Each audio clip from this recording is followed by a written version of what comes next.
चिनियोट में एक ऐसी लड़की को देखा है जो बड़ी उम्र के आदमी से शादी करने पर खुश नहीं थी। फिर एक दिन लड़की के घर वालों को एक लड़की की लाश मिली, जिसके बाद एक शख्स को गिरफ्तार किया गया। झूठ, मक्कारी और चालाकी पर मबनी ये कहानी आप भी देखिए। फाखरा ने आंगन से निकलकर ऊपर की मंजिल को जाने वाली सीढ़ियों पर अभी कदम रखा ही था कि फाखरा को अपनी माँ की गुस्सा भरी आवाज सुनाई दी और फाखरा के कदम एक लम्हे के लिए रुक गए। फाखरा का अंदाज कुछ इस तरह का था जैसे वो किसी खुफिया मिशन पर ऊपर जा रही थी। कहाँ है तू? वो अपनी ऊपर वाली बाजी के घर जा रही हूँ। फाखरा की माँ अपनी बेटी को आवाज देती हुई सीढ़ियों के पास आई और उसका हाथ पकड़कर उसे कमरे की तरफ ले जाने लगी तो फाखरा ने एहतजाजी निगाहों से अपनी माँ की तरफ देखा। जब माँ बेटी को पकड़कर एक तरफ ले आई तो माँ के चेहरे पर शदीद गुस्सा था। इतनी बार मैंने तुझे मना किया है कि ऊपर ना जाया कर। बाजी के बस चाय की पत्ती मांगने जा रही थी। अरे बाहर निकल चाय की पत्ती। मुझे सब पता है तू ऊपर किस लिए जाती है। इसी दौरान ऊपर से एक नौजवान ने झांक कर देखा तो सारा मामला समझ गया। कान खोल के सुन ले, अगर तू अब ऊपर गई ना तो तेरी हड्डियां तोड़ दूंगी मैं। क्या हुआ खाला, आज सुबह सुबह किससे लड़ रही हैं? नहीं कुछ नहीं, जा तू अंदर जा। कुछ नहीं बेटा, वो फाखरा कामकाज नहीं करती, बस उसी को डांट रही थी। अच्छा, खाला वो इस महीने का किराया नहीं आया। अरे हाँ बेटा, आ जाएगा, किराया भी आ जाएगा। अच्छा चलने छोड़ने कोई बात नहीं। खाला वो जो आपने कल बेसन की रोटियां भेजी थी ना, वाह क्या बात थी उन रोटियों की। अरे बेटा, अब मुझसे कामकाज तो होता नहीं है और ये फाखरा भी निकम्मापन करती है। अपना नाम सुनकर फाखरा की अंदर से चीखती हुई आवाज सुनाई दी। अम्मा क्यों बदनाम कर रही हो? आप बेफिक्र रहें, मैं आपके लिए अभी बेसन की रोटी बना के लाती हूँ। फाखरा की दीदा दिलेरी देखकर माँ मसलहतन खामोश होकर अंदर चली गई। दूसरे ही लम्हे फाखरा कमरे से निकलकर आंगन में आई तो नौजवान ने मुस्कुराते हुए एक पुड़िया नीचे फेंक दी। फाखरा ने इधर उधर देखकर खामोशी से वो पुड़िया उठा ली।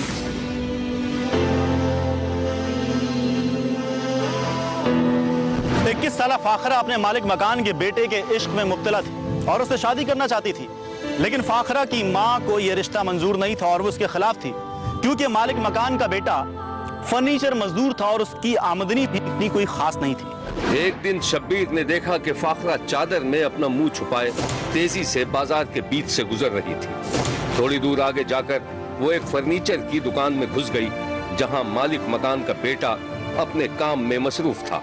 फर्नीचर की दुकान में सन्नाटा था। फाखरा ने मुंह से चादर हटाई और एक सोफे पर बैठ गई। फाखरा, आज सुबह सुबह सब खैरियत तो है ना? हाँ, तुमसे एक बात पूछने आई हूँ। हाँ बोल, क्या पूछना है? वो मेरे घर वाले मेरी शादी करवा रहे हैं। किससे? है एक बुड्ढा खूसट, गुलाम हुसैन। वो जिम्मेदार? हाँ। तो तू मना कर दे। अगर मैंने मना कर दिया ना तो मेरा बाप मुझे जान से मार देगा। अच्छा तू फिक्र ना कर, सब ठीक हो जाएगा। पता नहीं कब सब ठीक होगा। तुम एक काम क्यों नहीं करते, मुझे अपने साथ ले चलो, मैं तुमसे शादी करना चाहती हूँ। हाँ फाखरा, मैं भी यही चाहता हूँ, पर तू कुछ अर्सा रुक जा, मैं कुछ करता हूँ।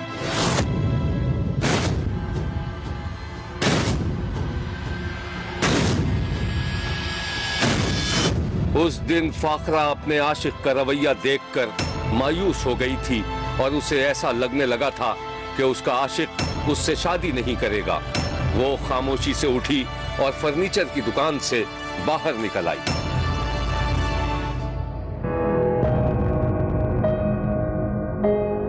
वो शदीद बेचैनी और दुख के आलम में घर पहुंची। आंगन में माँ काम कर रही थी। फाखरा, कहाँ गई थी तू? कहीं नहीं अम्मा, बाजार गई थी धागा लेने, लेकिन दुकानें बंद है। हर वक्त बाहर घूमते रहना। आधे घर की झाड़ू तो मैंने निकाल दी है, अब बाकी मुकम्मल करो और मैं जाके बावर्ची खाना देख लूं। चल जल्दी काम कर। दूसरे ही लम्हे फाखरा ने झाड़ू संभाली और आंगन की सफाई करने लगी। उसकी आंखों से आंसू टपक रहे थे और वो शदीद जज्बाती कैफियत में थी। फाखरा के वालिदैन ने सूरत हाल का इल्म होने के बावजूद दूसरा मकान किराए पर ले लिया था और अब वो जल्द से जल्द जमींदार से उसकी शादी करा देना चाहते थे। मकान छोड़ने के बावजूद फाखरा अब भी चोरी छुपे अपने आशिक से मुलाकातें किया करती थी। एक दिन फाकरा की माँ बाजार से गुजर रही थी कि इस दौरान उसने देखा कि उसकी बेटी अपने आशिक की दुकान पर बैठी हुई थी।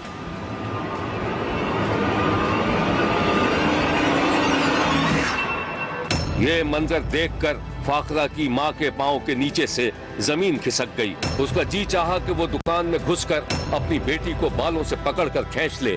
दूसरे ही लम्हे फाकरा की माँ ने आओ देखा न ताओ दुकान में घुस गई। है? तू यहाँ क्या कर रही है? माँ को देखकर फाकरा और उसका आशिक हड़बड़ा कर रह गए। चल घर चल। खाला बैठो ना। ये तो रोड से जा रही थी तो मैंने कहा कि आजा बैठ जा, 2 मिनट बैठ के बात कर लेते हैं। खाला तू बैठ ना, मैं तेरे लिए चाय मंगवाता हूँ। अरे रख अपनी चाय अपने पास और तू तो घर चल चल। बगैरत कहीं की। फाकरा माँ के साथ चल दी। माँ बेटी को लानत मलामत करती जा रही थी। चल और सर पे दुपट्टा क्यों नहीं ओढ़ा? दुपट्टा पहन। अब तू उसकी दुकान पे क्यों गई थी? मैं तुझे तो घर चल तेरी टांगे तोड़ती। चल चल बेगैरत कहीं की। फाकरा सर झुकाए हुए माँ के साथ चलती रही। जैसे ही वो घर में दाखिल हुई, फाकरा तेजी से अपने कमरे में घुसी और अंदर से चटखनी लगाकर रोने लगी। माँ दरवाजे के बाहर खड़ी होकर बड़बड़ाती रही। फाखरा, फाखरा, आने दे तेरे बाप को, टांगे तोड़वाऊंगी तेरी मैं। बेगैरत कहीं की, जिंदगी हराम कर दिया हमारी लेके।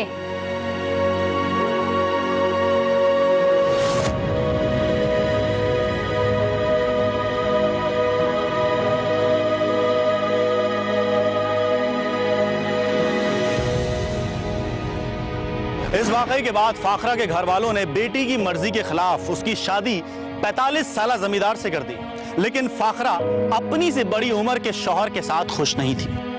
एक दिन फाकरा का शौहर गुलाम हुसैन घर लौटा तो बीवी के लिए नए कपड़े लेकर आया था। देख, तेरे लिए मैं सूट लेकर आया।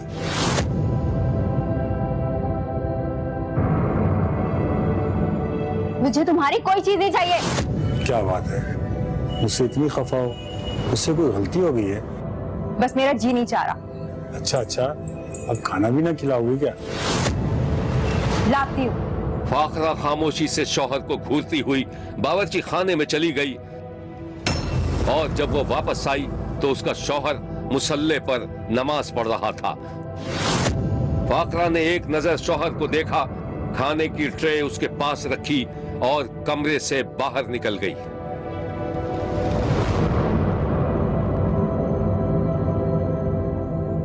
इस कहानी की तफसीलात हम आपको दिखाएंगे, लेकिन एक ब्रेक के बाद।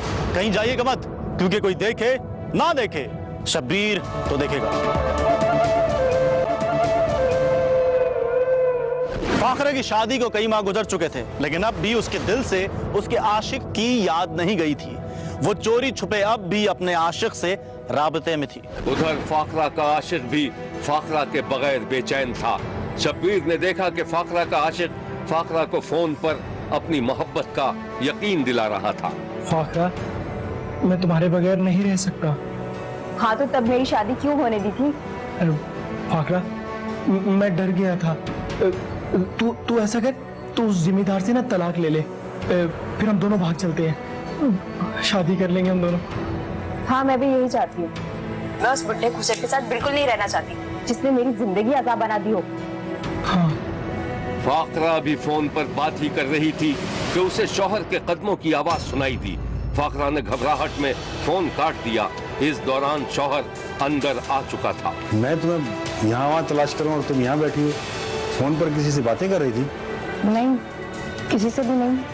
अच्छा सुनो, मैं कुछ देर के लिए जमीनों पर जा रहा हूँ, ट्रैक्टर वगैरह खराब है। ठीक है ना, अभी आता हूँ मैं। अच्छा, वो मुझे आपसे जरूरी बात करनी है। मुझसे? क्या मेरे साथ रहना नहीं चाहती?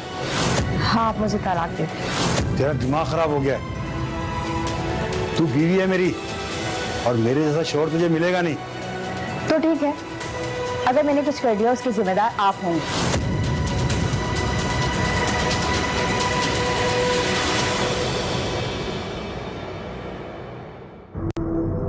शौहर फाखरा को तलाक देने के लिए तैयार नहीं था, लेकिन अब फाखरा ने फैसला कर लिया था कि वो घर से भाग जाएगी। शब्बीर ने देखा कि एक दिन फाखरा का शौहर नमाज पढ़ रहा था कि इस दौरान फाखरा खामोशी से घर से बाहर निकल गई।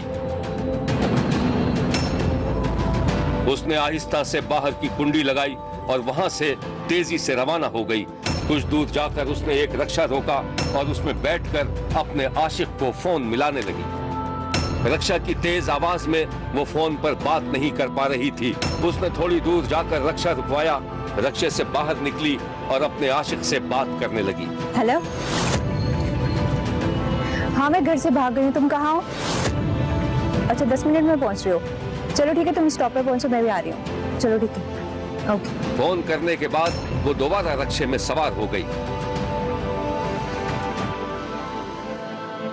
फाखरा के अचानक गायब हो जाने के बाद दूसरे दिन, इससे पहले कि उसका शौहर अपनी बीवी की गुमशुदगी के खिलाफ रिपोर्ट दर्ज करवाता, कि फाखरा के घर वालों ने फाखरा के शौहर के खिलाफ यह कहकर पर्चा दर्ज करवा दिया कि फाखरा के शौहर ने फाखरा को कत्ल करके उसकी लाश कहीं छुपा दी, जिस पर पुलिस ने फाखरा के शौहर को गिरफ्तार कर लिया।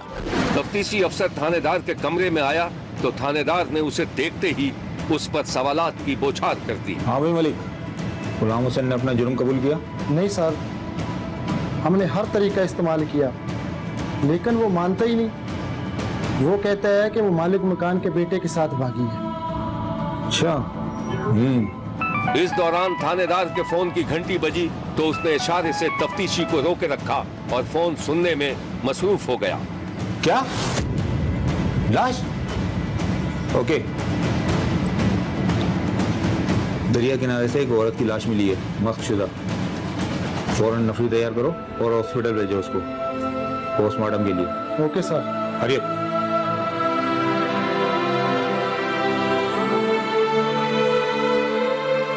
उस रोज पुलिस ने फाखरा के घर वालों को फाखरा की लाश पहचानने के लिए जब बुलाया तो थानेदार हैरान रह गया, क्योंकि फाखरा की बहन ने फाखरा की लाश को पहचान लिया था और लाश को पहचाने जाने के बाद जेर हिरासत शौहर की तो जैसे शामत ही आ गई।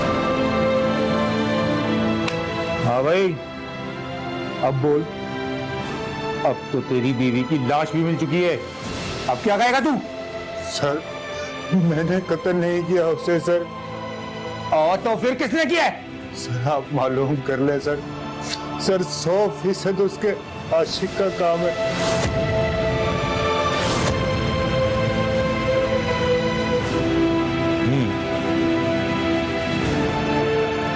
फाखरा का शौहर दौरान तफ्तीश बदतरीन सख्तियां बर्दाश्त करने के बावजूद कत्ल से इनकारी था, जिस पर पुलिस ने फाखरा के आशिक को ढूंढना शुरू कर दिया। रात की तारीकी में पुलिस एक मकान के बाहर रुकी तो अहलकार बिजली किसी तेजी के साथ घर में दाखिल होने लगे।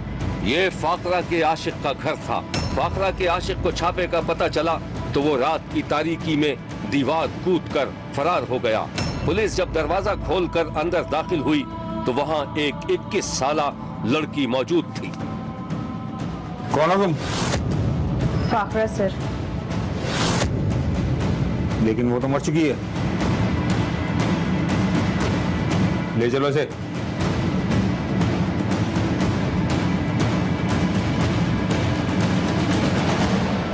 हुआ यह था कि फाखरा के घर वालों को मालूम था कि उनकी बेटी अपने आशिक के साथ फरार हो गई थी, लेकिन बदनामी से बचने के लिए फाखरा के घर वालों ने एक औरत की मस्त शुदा लाश को फाखरा की लाश करार देकर इस किस्से को हमेशा के लिए दफनाने की कोशिश की थी। लेकिन ये किस्सा ज्यादा अरसे तक नहीं चल सका और ना ही ये झूठ, और एक दिन फाखरा को बरामद कर लिया गया। यह है वो फाखरा जो अपने शौहर को छोड़कर फरार हो गई थी। आप भी देखिए। तैयारी मैंने पहले ही कर ली थी, लेकिन जब उन्होंने माँ शुरू की मैं उस वक्त घर से भागी हूँ। दरवाजे की कुंडी लगाकर फिर मैं सीधे इसके घर में आई और इसके साथ इसकी खाला के घर में चली गई। वहाँ 1.5 माह रही। उसके बाद इतवार वाले दिन अरशाद गुज्जर के घर में आई और कल रात को पुलिस वहाँ गई, उसने छापा मार कर हमें पकड़ा और थाने में ले आई। कल की रात सारी थाने में गुजारी और आज इधर आई। पुलिस ने असल हकायक सामने आने के बाद फाखरा के शौहर को छोड़ दिया था। शब्बीर ने मामले का खोज लगाने की कोशिश की तो गुलाम हुसैन के भतीजे ने शब्बीर को जो कुछ बताया था वो ये है। उन्हें तो झूठा मुकदमा दर्ज कराया गया, नासका वगैरह जो सारे उन्हें बहन बिगा सारे उन्हें सारा करवाया है। ते उन्होंने एक गली सड़ी लाश पुरानी बरामद हुई है गया चनाब तू वो ना मुकदमा गुलाम हुसैन ते दर्ज कराया गया जो कि गुलाम हुसैन बेगुनाह है। पुलिस ने इस वाक़े की तफसील कुछ इस तरह से बताई थी। एक औरत आई चौकी में जिसने कहा कि हमारी बहन जो है वो घर से गायब है, तो हमें शक है कि जो इधर लाश मिली है वो हमारी बहन की, हमें तस्वीरें दिखाएं। जिस पर हमने उन्हें तस्वीरें दिखाई तो उसने कहा कि ये लाश जो है ये मेरी सिस्टर की है, तो उसके खामद ने उसे कत्ल करके दरिया में फेंका है, हमारी FIR दी जाए।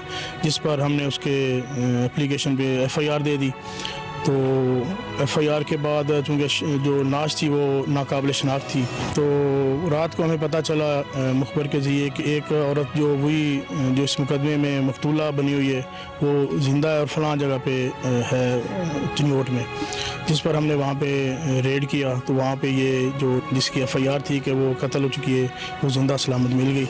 और ये है गुलाम हुसैन के वकील का बयान। अगुए जनाब जो उनके भाई हैं आमिर वगैरह और प्रिंसिपल अयूब वगैरह मौलाना वारिस साहब इन लेके जनाब इन्हें गायब कर लिया।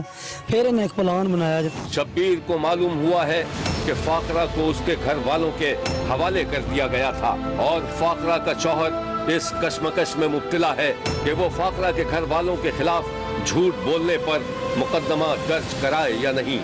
शब्बीर का कहना है कि अगर फाकरा की शादी उसकी पसंद के मुताबिक कर दी जाती तो बदनामी और पुलिस थाने तक की ये नौबत नहीं आती।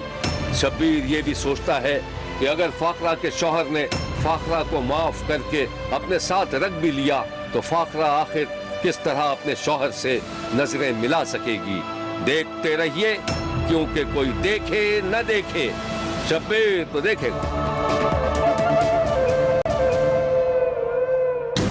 मैं हूं अली रिजवी और आप देख रहे हैं शब्बीर तो देखेगा।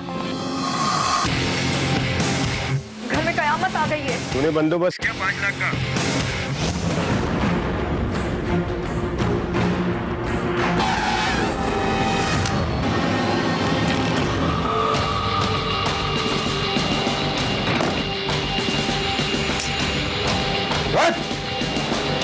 पुलिस? ये तेरा कौन है? मेरे शौहर का दोस्त है।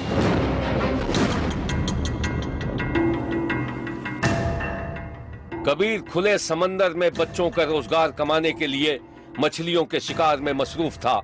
उस दिन समंदर निस्बतन पुरसुकून था और कबीर को उम्मीद थी कि वो ज्यादा शिकार कर सकेगा। समंदर में जाल फेंका जा चुका था और अब जाल को खींचने का वक्त था। कुछ इंतजार के बाद जाल खींचा गया, मगर इस दौरान कबीर को अंदाजा हो गया था कि खातिर खा नतीजा सामने नहीं आ सकेगा। वही हुआ जिसका खदशा था। जाल में बहुत कम मछलियां थीं। कबीर और उसके साथियों ने मछलियां समेटी और वापसी का सफर शुरू कर दिया।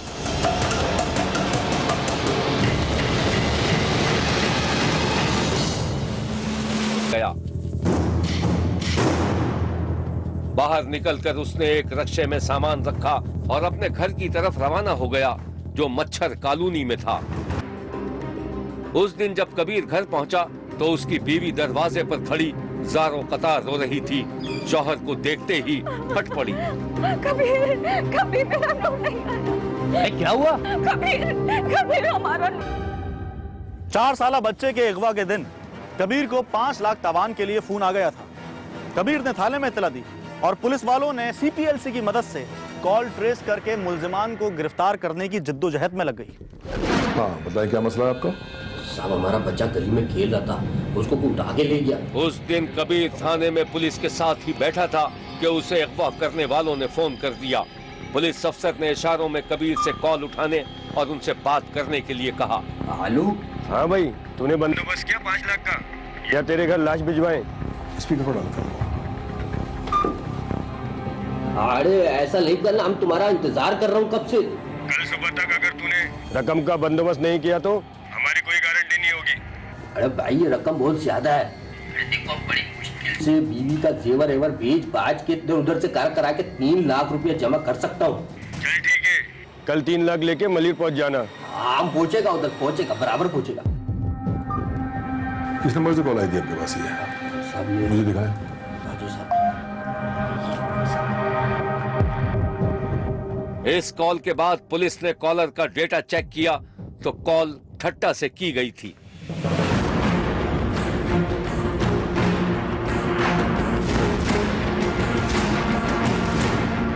अब पुलिस को यकीन हो गया था कि बच्चा कराची के बजाय ठट्टा में मौजूद था, लेकिन तावान की अदायगी के लिए जो मकाम बताया गया था वो ठट्टा नहीं बल्कि मलीर था।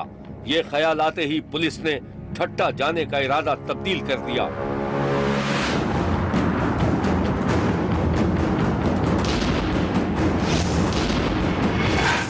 दूसरे दिन कबीर रकम का थैला लेकर मुकर्ररा मकाम पर पहुंचा तो वहां कोई नहीं था और न ही कबीर को किसी की कॉल मौसूल हुई।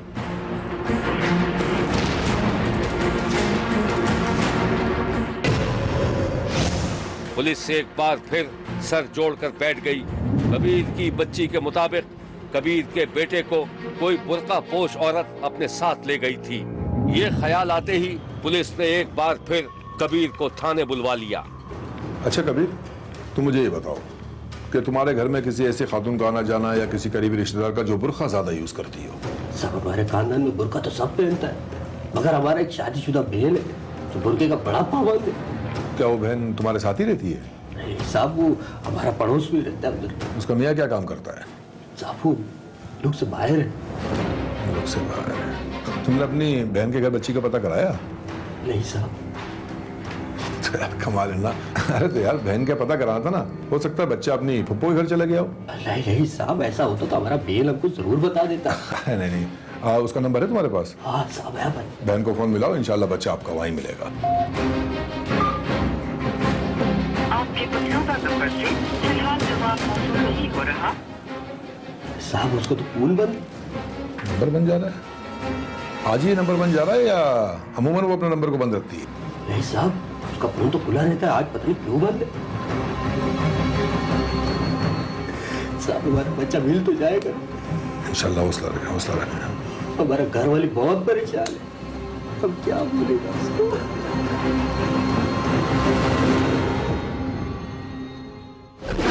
इस कहानी की मजीद तफसीलात हम आपको दिखाएंगे, लेकिन एक ब्रेक के बाद।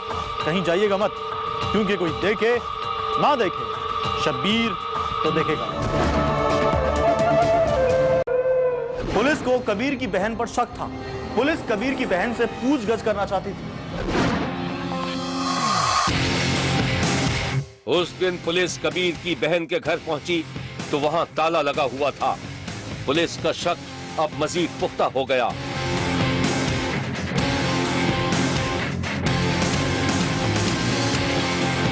पुलिस ने महल्ले पड़ोस वालों से बात-पूछ की तो पुलिस को पता चला कि वो कुछ दिनों पहले घर छोड़कर एजाज अब्बासी नामी किसी शख्स के साथ मॉडल कॉलोनी मुंतकिल हो गई थी।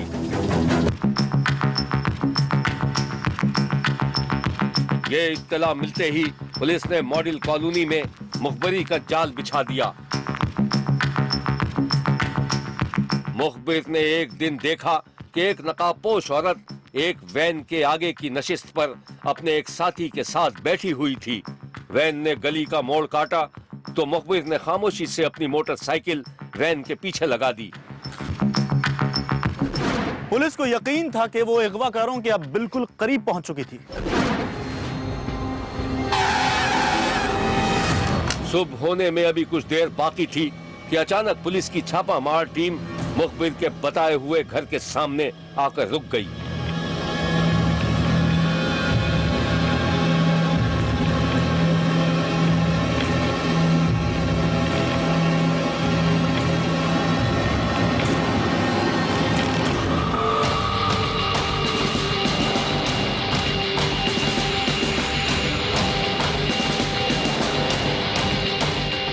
दो तीन एहलकार दीवार कूदकर घर के अंदर दाखिल हो गए।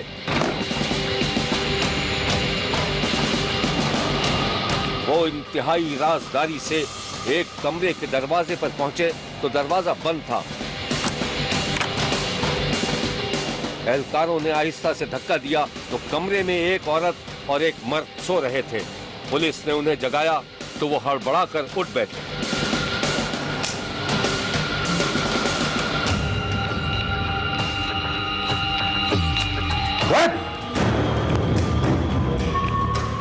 पुलिस? तेरा नाम क्या है? सांप का। कबीर की बहन है? हाँ जी। ये तेरा कौन है? ये मेरे शौहर का दोस्त है, एजाज अब्बासी। बहुत खूब, बहुत आला। शोर बाहर, दोस्त अंदर। बच्चा कहाँ है? बच्चा? कौन सा बच्चा साहब? हमें किसी बकवास बंद। ओए गिरफ्तार करो। चलो ओए हीरो, लगाऊं तेरे भी। ओए लेके चल इसको। हमने कुछ नहीं किया। चुप। खामोशी से चल। ओए हथकड़ी डाल, हथकड़ी डाल इनके हाथ में। डाल इधर। कौन सा बच्चा? हथकड़ी लगा। चलो।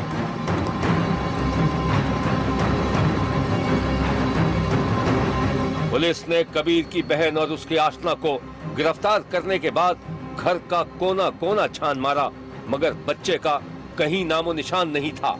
इससे पहले कि पुलिस उन दोनों की हथकड़ी खोलकर वहां से चली आती, अचानक उसे ख्याल आया कि बालाई मंजिल पर भी एक कमरा था। पुलिस कबीर की बहन और उसकी आशना को लेकर ऊपर पहुंची तो वहां एक छोटा सा कमरा था जिसकी बाहर से कुंडी लगी हुई थी। इसमें क्या है? इसमें सब मुझे कुछ नहीं मालूम। सब उसने मुझसे कहा था कि अपने भाई का बच्चा उठा ला। सब मैं बेगुनाह, साहब मुझे माफ कर दो। सब मैंने कुछ नहीं। पुलिस ने दरवाजे पर लात मारी तो दरवाजा खुल गया। पुलिस अंदर दाखिल हुई तो 4 साला बच्चा गहरी नींद सोता हुआ पाया गया।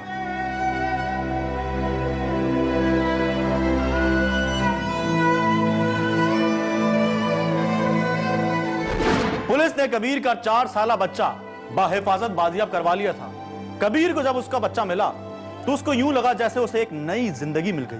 तो मुझे ऐसे पता चला जब मेरे एक छोटी साली है 5 साल की, तो वो कह रहे, वो बच्चा दरवाजे पे खेल रहे थे, कह रहा मुझे, मैं पिछड़ी में काम करने गए थे, पिछड़ी में था और 9 बजे मुझे फ़ोन आया, कह रहा नूर कबीर खो गया, पता नहीं मिल रहा। बाद में मेरा साली बाग का अंदर की 5 साल की, कह रहे एक नकाबपोश औरत आई है, आने का साथ मेरा बेटा नूर कबीर को गोद पे लेके चला गया और मेरा घरवाली भाग के आने का बाहर देख रहा है, गायब ही नजर नहीं आया। बहन ने किया मेरा सगा, अभी पता चला सगा बहन ने किया। भाई तुम्हारी बहन से क्या कोई बात, कोई लड़ाई झगड़ा था क्या? नहीं, कोई पंचायत नहीं था, कोई लड़ाई झगड़ा नहीं था।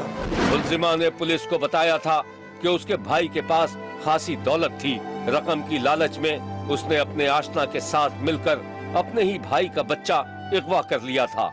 कबीर को मालूम हुआ है एजाज अब्बासी नामी शख्स मरी का रहने वाला था, कबीर की बहन के शौहर का दोस्त था। दोस्त बाहर चला गया तो उसने दोस्त की बीवी से ताल्लुकात कायम कर लिए और अगवा बराए तावान की वारदातें करने लगा। शब्बीर ने मुलजिमों को इबरतनाक सजा देने का मुतालबा किया है। देखते रहिए, क्योंकि कोई देखे न देखे, शब्बीर तो देखेगा। शब्बीर का कहना है कि वो देख रहा है और मुसलसल देखता रहेगा।